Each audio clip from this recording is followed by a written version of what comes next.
میرا مفتی صاحب سے سوال یہ ہے کہ اسلام میں دو ہی عیدیں ہوتی ہیں، مگر 12 ربیع اول کو عید الميلاد النبی کیوں کہا جاتا ہے؟ سب سے پہلی بات تو یہ ہے کہ یہ جو جواب سوال میں خود ہی کہہ دیا، اور عام طور پہ لوگ کہہ بھی دیتے ہیں کہ اسلام میں دو ہی عیدیں ہوتی ہیں۔ جی تو تیسری عید کہاں سے آئی؟ تیسری عید کہاں سے آ گئی؟ یا ربیع الاول شریف کو جو ہے وہ عید کا دن کہنا کیسا ہے 12 تاریخ کو؟ تو یہ بات ہی بنیادی اعتبار سے غلط ہے کہ اسلام میں فقط دو عیدیں ہیں، ایسا نہیں ہے۔ دو عیدیں اصل میں یہ ان دو دنوں کے بدلے ہمیں عطا ہوئی ہیں کہ جو زمانہ جاہلیت میں کفار کا ایک طریقہ کار تھا کہ وہ 2 دن جمع ہوتے تھے سال میں، اور اس میں کھیل کود وغیرہ کرتے تھے۔ تو نبی پاک صلی اللہ علیہ وسلم نے صحابہ کرام علیہم رضوان سے یہ ارشاد فرمایا کہ اللہ پاک نے اس کے بدلے تمہیں 2 دن عطا فرمائے۔ تو وہ 2 دن یوم الفطر یعنی عید الفطر اور عید الاضحیٰ کا دن تھا۔ لیکن اس کا معنی یہ نہیں ہے کہ اس کے علاوہ کوئی عید کا دن ہے ہی نہیں۔ بہت سارے دلائل اس پر عقلی اور نقلی اعتبار سے یہ موجود ہیں، یعنی کتاب و سنت سے بھی موجود ہیں اور عقل کے اعتبار سے بھی موجود ہیں۔ ہم خود ہی دیکھ لیں کہ کیا ہم صرف یہ 2 دن ہی جو ہے اس کو عید کا دن کہتے ہیں، بلکہ ہمارے یہاں جو عید الفطر کا دوسرا دن ہوتا ہے اس کو بولتے ہیں یہ دوسری عید ہے، تیسرا دن ہوتا ہے تو اس کو بولتے ہیں یہ تیسری عید ہے۔ تو خود ہی تو ہم اس کو دوسری عید تیسری عید یہ کہہ رہے ہوتے ہیں۔ اسی طرح بقرہ عید کے اندر بھی اسی طرح کے الفاظ استعمال ہوتے ہیں۔ جب کوئی خوشی حاصل ہوتی ہے، خوشی کا دن ہوتا ہے، تو کہتے ہیں آج تو میری عید ہو گئی، آج تو میرے لیے عید کا دن ہے۔ عرب دنیا کے اندر جب آپ جائیں گے تو وہاں پر جو ان کی آزادی کا دن ہوگا تو اس کو یہ بولتے ہیں عید الوطنی، یعنی وطن کے آزاد ہونے کے دن کا یہ نام رکھتے ہیں عید، کہ اس دن خوشی حاصل ہوئی۔ تو عید بنیادی اعتبار سے اس دن کو کہا جاتا ہے کہ جو وہ خوشی کے جو لوٹ لوٹ کر آئے، عید کا معنی ہے وہ خوشی جو لوٹ لوٹ کر آئے۔ تو یہ تو ایک لغوی اعتبار سے اور ایک سمپل مثالیں ہو گئیں۔ باقی اس کے علاوہ یہ کہنا کہ 2 ہی عیدیں ہیں، یہ بنیادی اعتبار سے احادیث طیبہ کے اور قرآن کی نصوص کے خلاف ہے۔ نبی پاک صلی اللہ تعالیٰ علیہ وسلم کا واضح فرمان یہ موجود ہے کہ آپ نے ارشاد فرمایا کہ جمعہ یہ مسلمانوں کا عید کا دن ہے۔ جمعے کے دن کو نبی پاک صلی اللہ علیہ وسلم نے عید کا دن قرار دیا۔ تو اب پورے سال کے اندر 52 جمعہ آتے ہیں، تو یہ الگ جو ہے وہ جو ہے عید کے دن ہو گئے۔ تو اتنی ساری عیدیں تو خود نبی پاک صلی اللہ تعالیٰ علیہ وآلہ وسلم نے بیان فرمائی۔ یہ مسند احمد اور کئی کتابوں کے اندر حدیث پاک موجود ہے۔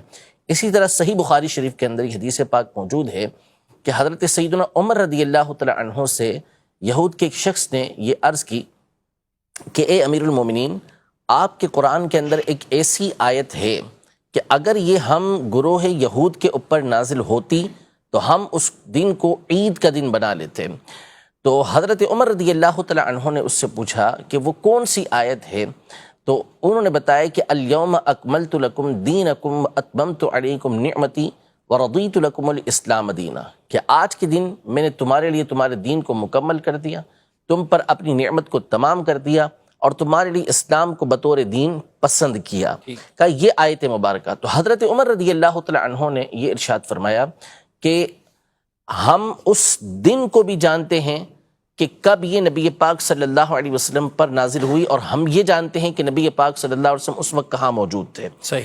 دوسری روایت جو ابن عباس رضی اللہ تعالیٰ عنہ کی ہے، اس میں اس کی اور وضاحت ہے کہ یہ دن گویا کہ مسلمانوں کے لیے 2 عیدوں کا مجموعہ ہے، کہ ایک تو وہ جمعہ کا دن تھا، دوسرا وہ عرفہ کے میدان میں حجۃ الوداع کے موقع پہ نازل ہوئی تھی، تو وہ بھی عید کا دن تھا۔ تو حضرت عمر رضی اللہ تعالیٰ عنہ نے اپنے اس جملے کے ذریعے بتایا کہ یہ آلریڈی ہمارے لیے 2 عیدیں موجود ہیں، کہ ایک تو 9 تاریخ کو حج کا دن ہے تو وہ ویسے عید کا دن ہو گیا، یہ 10 تاریخ سے پہلے کی عید بن گئی، اور ایک جمعہ کا دن ہے وہ بھی ہماری عید کا دن ہے۔ تو حضرت ابن عباس رضی اللہ تعالیٰ عنہ نے فرمایا کہ یہ 2 عیدیں ہمارے لیے جمع ہوئی ہیں۔ تو یہ جمعہ کا دن الگ عید ہو گیا اس میں، اور ساتھ ہی ساتھ 9 تاریخ یہ الگ عید ہو گئی۔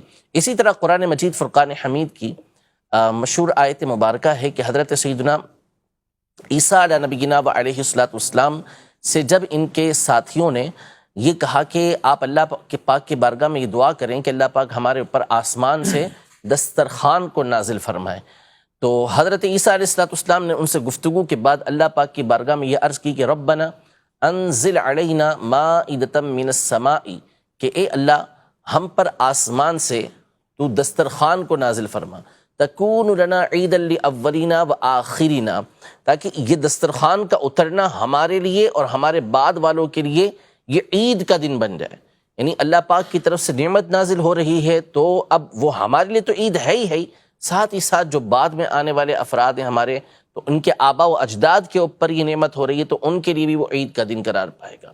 تو یہ بات ہی بنیادی اعتبار سے غلط ہے کہ جو ہے وہ اسلام کے اندر تیسری عید کا کوئی کانسیپٹ ہی نہیں ہے۔ عید کہنا یہ خوشی کے اعتبار سے ہوتا ہے کہ اللہ پاک جس دن کوئی خوشی عطا فرماتے ہیں تو اس کو عید کا دن کہا جاتا ہے۔ کسی بڑی شخصیت سے ملاقات ہو گئی تو کہتے ہیں آج تو میرا عید کا دن ہے۔